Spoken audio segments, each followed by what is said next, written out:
And this is where President Trump signed the bill to reopen the government about 9 hours ago. And that's where we begin a look at our top stories today.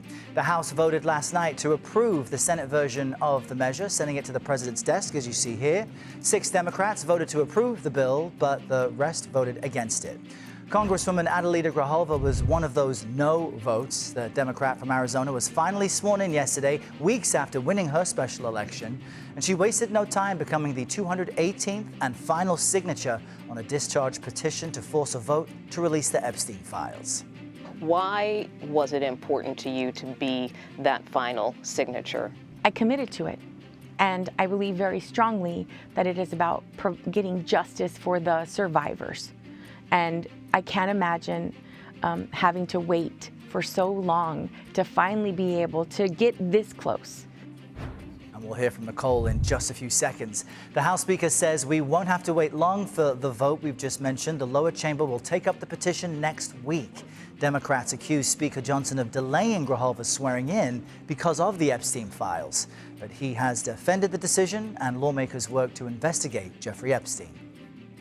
I'll remind everybody, the Oversight Committee has been working around the clock, even through the government shutdown, for maximum transparency and full disclosure, as we have all been for since the very beginning.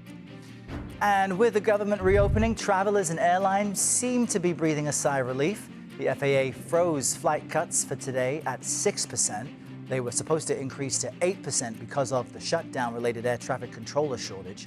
But with the busy Thanksgiving travel season right around the corner, airlines are warning there could still be some delays. And we have a team of correspondents covering every angle of these stories for you. Scott MacFarlane is on the Epstein case and the new emails just released. Nancy Cordes has the president's response to that. You also see Chris Van Cleve following the airline's response to the shutdown ending. But let's begin with Nikole Killion on Capitol Hill. Nikole, we saw you with Adelita Grijalva. We'll ask about that in just a moment. But first, the longest shutdown in U.S. history is now over. How did the vote play out?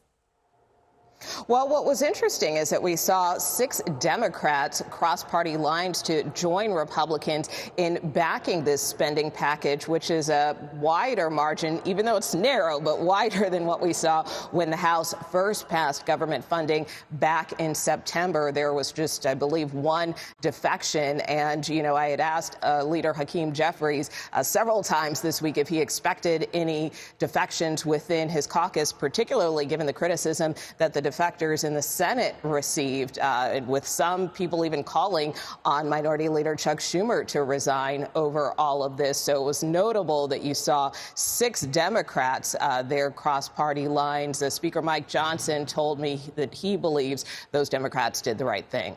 And Arizona's Adelita Grijalva was finally sworn into Congress yesterday. This tees up a House vote on the Epstein files. What did she share with you about what she's thinking now?